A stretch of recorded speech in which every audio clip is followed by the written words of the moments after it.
I have had quite a considerable experience with courts and with the rehabilitation of delinquents. As I started off when I was a fairly young Did you chap. feel these views before? Let me just finish. You asked me a question. You're going to answer your way, whatever I Yes, say. I'm going to tell you that I've had a long experience because I was in the probation service in a junior capacity a long time ago in Southampton. And I saw, therefore, the problem delinquents from the other side of the fence. And I had an office in a police block, so I saw the policemen at work, and I had a lot to do with them. I had to escort delinquents to approved schools, and I got to know delinquents, and I had a great interest in the rehabilitation of offenders.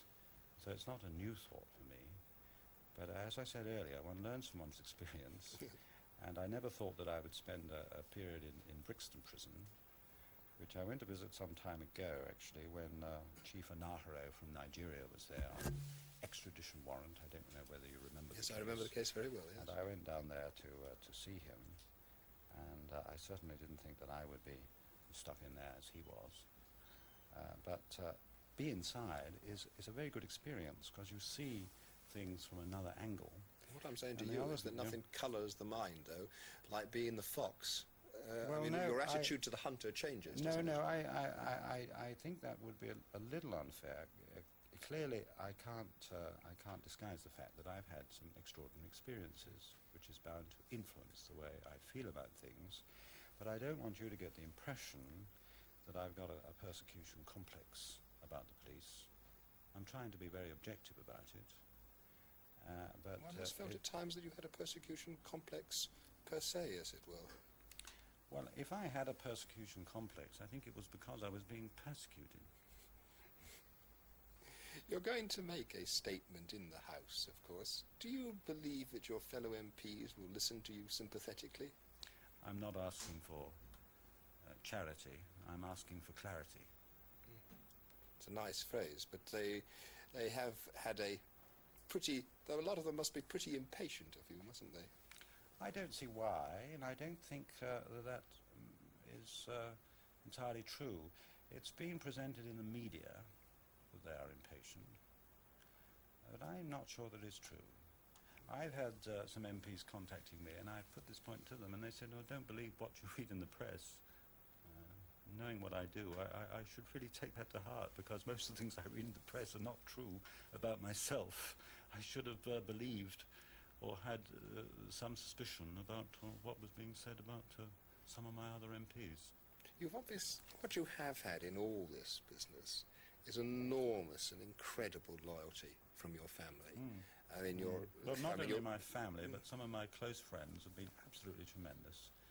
And I'm very, very fortunate in that respect. They've been all put under very great pressure. And as you say, my family have been terrific, and some of my friends, not all of them, but some of my friends have been terrific.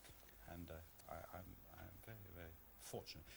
But I think they've understood, and I think when others understand a little more, they will appreciate some of the things I've been through.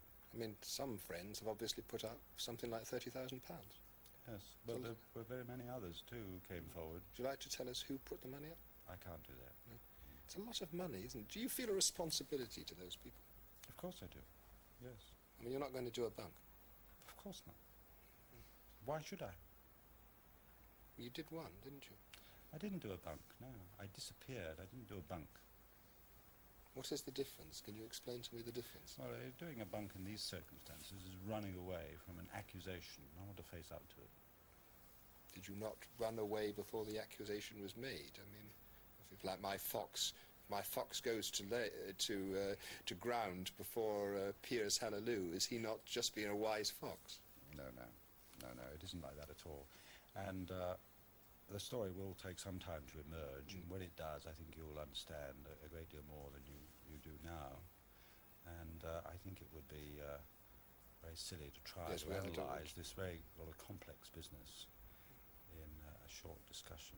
Well, now, I've talked earlier about your family, and we, in fact, moved on to friends, but, I mean, your wife, Barbara, your daughters have been on this programme. I interviewed Barbara on this programme, and at that very time, I mean, photographs of you were appearing in the British press here, hand in hand with another woman, and yet the amazing loyalty from your, or amazing to many, I think many people in the country, of your wife. Does that affect you a lot? I think the loyalty of all my friends and family have been terrific, yes, yes. But I don't think you should try and anticipate all the facts that are going to emerge. It's going to take some time to emerge, and when they do, I think there'll be far more understanding. I'm not judging your case in any way. I'm really... what I've been through. I'm not asking for any particular sympathy or compassion. All I'm asking is that people judge the facts, and when they have an opportunity of knowing the facts, which they will soon, I can make a statement in the House and bring my story out. I think things will be very much easier to understand. I mean, a lot of women, I would have thought, in the country must have... You went round just yesterday on release from bail, you knocked on the door of your wife's house, and you said, "It's me, John," as if you'd sort of just been down the road to get some cigarettes. Wasn't that a bit of a cheek, sort of turn up like that? No, I don't think so at all. They were expecting me, of course. Again, how is it that you've been able to get this loyalty, do you think? As I said earlier, I think it's because they understand what I had been through. They understand the reasons for the disappearance.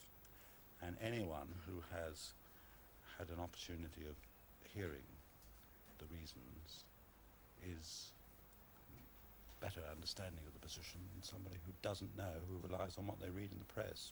You talked earlier of this problem of the emotion, of the mental, of the terrible strain that our leaders are under. You talked about that sometimes in Australia.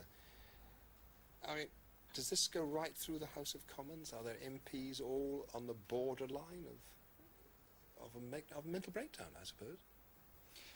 I think we're being led into an area of discussion which needs a little more time devoted to it than we can We've have got on some this time now, John Stonehouse. program. I mean, what what you're saying in a case in a sense is that we're being led and governed by people who are on the brink of a nervous breakdown. That doesn't give great cause for complacency, does it? I didn't say, you're saying No. that. What I said was that in the frenetic activity of today, there's huge problems thrown up every single day of the year, even in the height of summer, which used to be a time of tranquility. It used to be the silly season. It isn't no longer with bombs in Surrey pubs. It isn't the silly season any longer.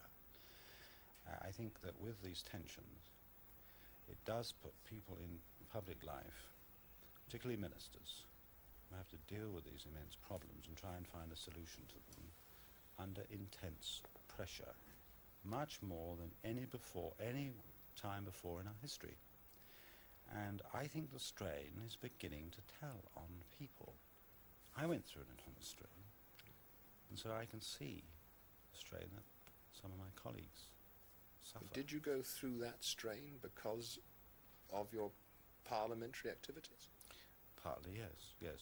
But I think that we cannot anticipate what I'm going to say in the House of Commons. You see, we're in a difficult position. Well, I wonder if you, I I understand your the position House of there. Commons to make my statement there. I had hoped that I would be able to make it as soon as I came back, go straight to the House, make my statement, but I was unfortunately delayed by pressing invitation to accept hospitality in Brixton, so I didn't have that chance, although I did my best to get out of the stay in Brixton. I didn't have the chance, so we now have to wait until October. I am quite willing to discuss problems about bail and other political issues, but I am not in a position, and I say this to you in all sincerity, and I say it to any of the reporters who ask me, I'm not in a position to discuss the issues which I must, in all fairness, raise in the House of Commons. But the thing is, Once though, that I've you done raise it many there- issues, don't you? I mean, you raise, and the issues. You raise the issues. Yes, the issues are both political and they are also John Stonehouse in a sense. Let me say this to you. I mean, you say you're going to You make raised this- the issues. Yes, I do. When you introduced the programme, You said that I had agreed to come here to discuss the iniquities of the bail system and the remand system, particularly in Brixton. And then you went on to other subjects. So you raised them. I didn't. We're still together. We're still discussing. Okay, it. I'm Right. quite prepared to discuss anything, Can I say, providing I do not undermine the statement I'm you due set to great make in the store House. by this statement, don't you? Of course, wouldn't you? In my Well, what do position? you think may I ask you what you think that statement will achieve? I think the statement will achieve a great deal of clarity where there is at the moment less, but still a considerable amount of confusion. Will it be clarity for your constituents and your party in Warsaw? I think so, yes. I think so. Do you resent them having made decisions in your absence? No, I don't resent them doing anything. I can understand why they did what they did. I don't resent anybody for anything they do. I think there are perfectly reasonable, rational explanations in the present circumstances of what they've done. Are you planning to go up there? I am discussing with Mr. Richards, the chairman of my constituency party, what would be the best way for me to come. How have your relations been with him? I mean, he's very good indeed. He's a great fellow. He came to see me in Brixton. We had a great chat, and he came out and said, "I've heard the explanation. I accept it, and when anybody else hears it, I'm sure they will understand as I do." And he's been extremely good.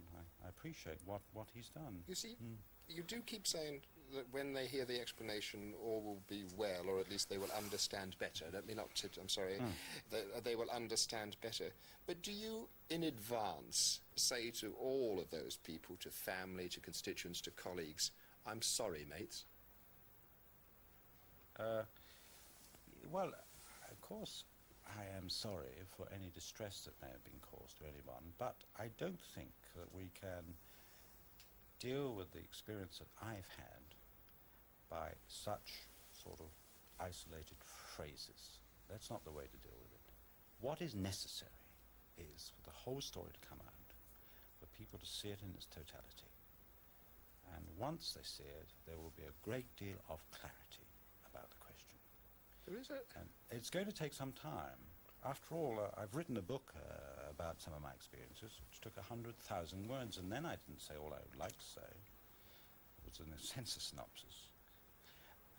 The issues are very deep and very complex, and you can't deal with them just in a brief interview and throw it out and say, "Well, are you sorry?" and therefore sort of expunge the whole thing like that. You can't do it. It's not a question. I wasn't saying that expunged it. I'm saying maybe it was a start. Yes, well, of course, everybody's sorry for any distress that they cause. If there has been any distress, I've been sorry. I've expressed that before. But I don't think we're going to solve anything if we just indulge ourselves in those phrases. It's all too facile. What we've got to do is bring out all the issues, bring out all the whole experience, so that everybody can have the opportunity that Mr. Richards has had to some extent, my family has had because they live with it. Give them the chance to understand what it is, because it's not just me. It's the system in which we live, the problems of our society today. It's the problems of anybody in public life and under pressure. This is the if I can do anything at all for England, it's explaining what's happened. Well, may I say to you that a great many people in the last half minute, a great many people are saying that one of the things we could do for England is get you off the air, and they would like to get you outside and spit in your face. What do you say to those people? I don't think they have been ringing in saying exactly that. I don't think that that's a unanimous opinion. What do you say to those people? I say to those people, let me talk to you. I would be very pleased to meet them. I would be delighted to do so. After I've made my statement in the House, once they've heard that explanation, I would talk to them, straight to them, any number of them. John Stonehouse, thank you very much.